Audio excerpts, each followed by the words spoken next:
Felices Pascuas. Seguimos en este tiempo de Pascua, que es un tiempo de alegría, que es un tiempo en donde debemos de practicar ser felices. No fingirla, sino realmente practicar, el poder disfrutar, el poner nuestra mirada en las cosas buenas que la vida nos da. Aún el día de hoy, y a pesar de la situación que estás viviendo, tienes que reconocer que hay más razones por las cuales deberíamos de estar felices y agradecidos que por las cosas que nos pudiéramos quejar. Y hablando de quejas, dicen que hasta en las mejores familias, así que no te vayas a sorprender por lo que te voy a decir, porque cuando leía el Evangelio el día de hoy, me acordaba de esta situación y dije, es que esto grafica muy bien lo que quiero decir en el Evangelio. Hace poco, incluso, bueno, en esta cuaresma, ¿qué pasó? A veces batallo para conseguir algunos voluntarios que me ayuden a poder adornar la iglesia. Y cuando yo pido ayuda no es tanto realmente porque realmente la necesite, sino porque es una iglesia y todos deberíamos de estar involucrados en el adorno y en el decoro de la iglesia. Pues bueno, fueron mis 5 minutos ¿cómo se dice? De mal humor, que cuando me dijeron 2, 3 personas que no podían, yo dije, ok, no le voy a hablar a nadie más. Y se acerca la hermana que me ayuda y me dice, padre, pero si quiere le hablo a fulano. Le digo, no, hermana, está bien, yo me encargo de eso. Entonces, pues ya le dije a alguna de las personas que trabajan conmigo en la oficina que me ayudaran. Y rápido, acomodamos todo, lo hicimos rápido, no estuvimos dialogando, nada más planeamos muy bien cómo iba a estar y se acabó.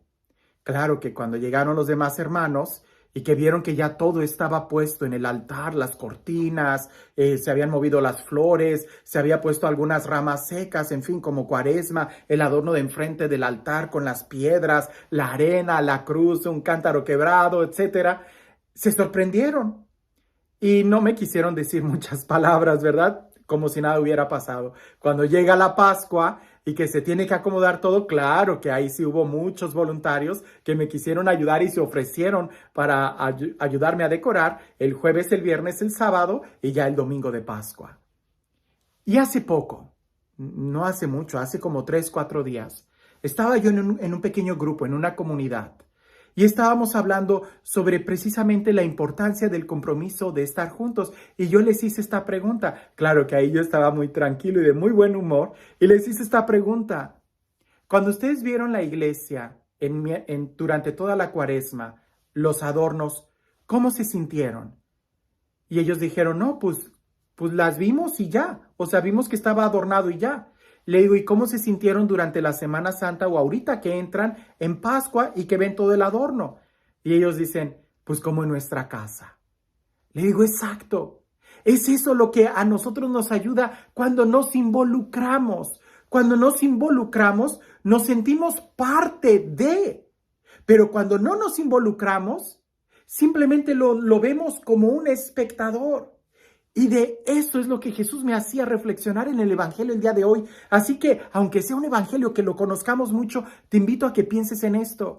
La diferencia entre ser un espectador y contemplar el milagro y seguir de Jesús de lejecito solamente para ver qué hace, a involucrarnos y estar ahí como parte del milagro.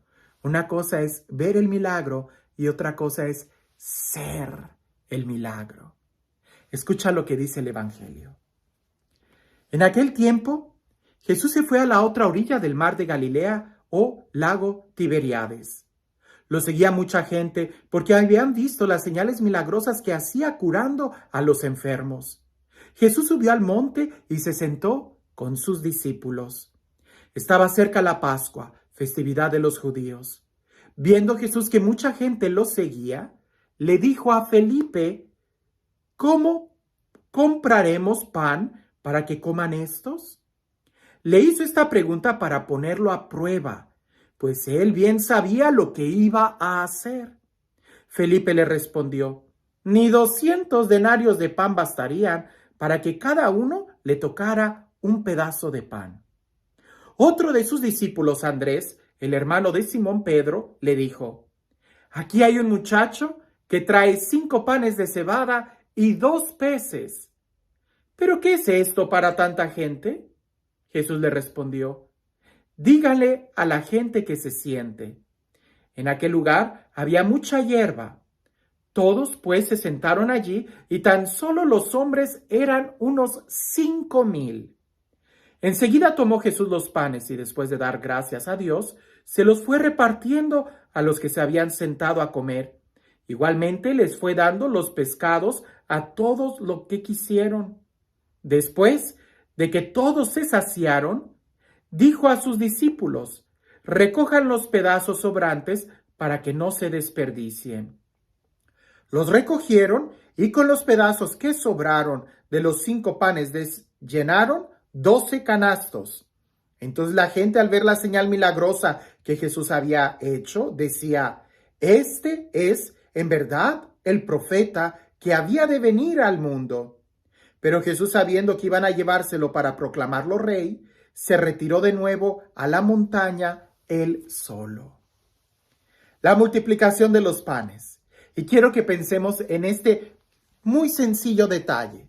El Evangelio inicia diciendo que mucha gente seguía a Jesús porque había visto los milagros, las señales que Jesús hacía. Por eso lo seguían, porque veían y porque seguramente querían seguir viendo.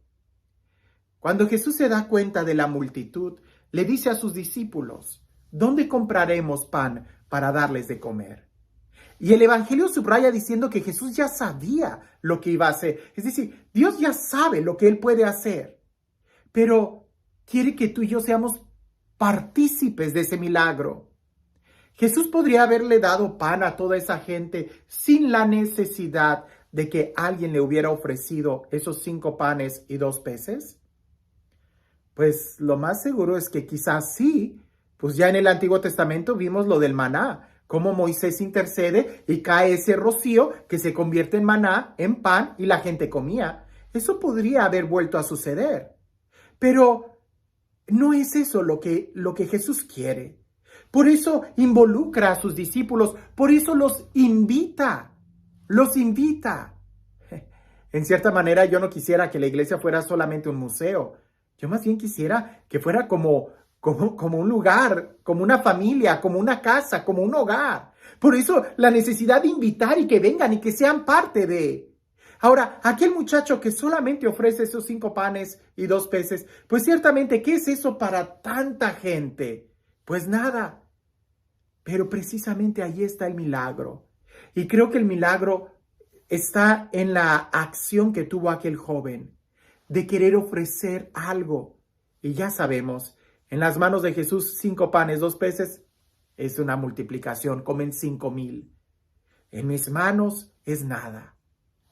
Cuando tú tienes un don, un carisma, un talento, algo que tú pudieras ofrecer para la comunidad, eso hace que crezca, eso hace que tenga más valor. Pero cuando lo conservas para ti egoístamente, eso se pudre, no vale. Mira, yo sé que muchas veces pensando en la iglesia y esta pequeña actividad que me puso a reflexionar, y con este evangelio más lo reflexiono, yo sé que quizás muchos estamos cansados, ¿verdad? A veces es en la tarde, en la noche, cuando tenemos que decorar y cambiar todo rápido, cuando no hay ninguna ceremonia y el templo está vacío. Es en la noche justamente cuando tú sales de trabajar. Pero esto que te estoy diciendo, tradúcelo a cualquier etapa de tu vida, a cualquier área. Quizás tú puedes más en la mañana que en la tarde, que en la noche, no lo sé. Pero ese tiempo libre que tú pudieras tener, mira, sentado en el sofá, viendo la televisión, no sabe a nada. ¿Cuántas horas has pasado frente a la televisión y cuántas de esas horas han sido de provecho para ti o han valido la pena? En cambio, cuando gastas tu tiempo, tus talentos en la comunidad, ahí es donde encuentras una satisfacción y una especie de orgullo de saber que eres parte de algo. Ese joven, imagínate la impresión del joven al darse cuenta que fueron sus 5 panes y sus 2 peces lo que sació a tanta multitud. Porque al final del día fue el pan de él. En cambio, los demás, pues sí, se alegraron, comieron, bebieron o qué sé yo, pero como espectadores. El milagro sucedió en las manos de aquel que ofreció, que entregó. No seamos espectadores. No, yo sé que el ver los milagros nos pudiera llenar así de mucha emoción y queremos ver los milagros, pero es mejor que el milagro suceda en nuestra vida. Y el milagro sucede en nuestra vida cuando somos capaces de ofrecernos a Dios, de dar ese pequeño extra. No mucho, pero el pequeño extra que tú das en amor, en un servicio o en una ayuda, ese pequeño extra hace que lo ordinario de tu vida se convierta en algo extraordinario. Con ese pequeño extra en tu vida cambia totalmente, de ordinario a extraordinario. No, Dios no nos pide que nosotros hagamos la multiplicación. Lo que Dios nos pide es que demos ese pequeño extra y ahí encontraremos el sabor y el gusto. Y como mis feligreses me lo dijeron y yo te lo comparto, cuando ellos entran y dicen, yo puse esa cortina, yo acomodé aquello, se sienten como hasta en su casa. En cambio, cuando llegas a una iglesia en donde no has hecho nada, te sientes como hasta extraño. Como cuando vas a una fiesta familiar y todo el mundo lleva un postre y tú no llevaste nada, te sientes extraño, un momento incómodo. Pero qué diferente cuando tú aportas algo.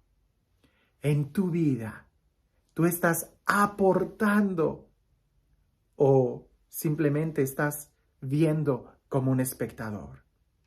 Dios quiere hacer un milagro o Dios quiere que nuestra vida sea un milagro y no solamente que veamos milagros, pero la decisión es tuya. ¿Cómo podremos alimentar a esta multitud? Cambia la pregunta. ¿Cómo podremos cambiar este mundo? ¿Cómo podremos mejorar esta sociedad? ¿Cómo podremos hacer de este lugar un mejor lugar? Y ahí es donde tú puedes decir, pues, yo solo tengo 2 manos, 2 pies, 1 hora al día. Yo solo tengo este talento, yo solo tengo esto. Eso en manos de Jesús puede saciar a una multitud, pero ponlo al servicio. Esa es la diferencia.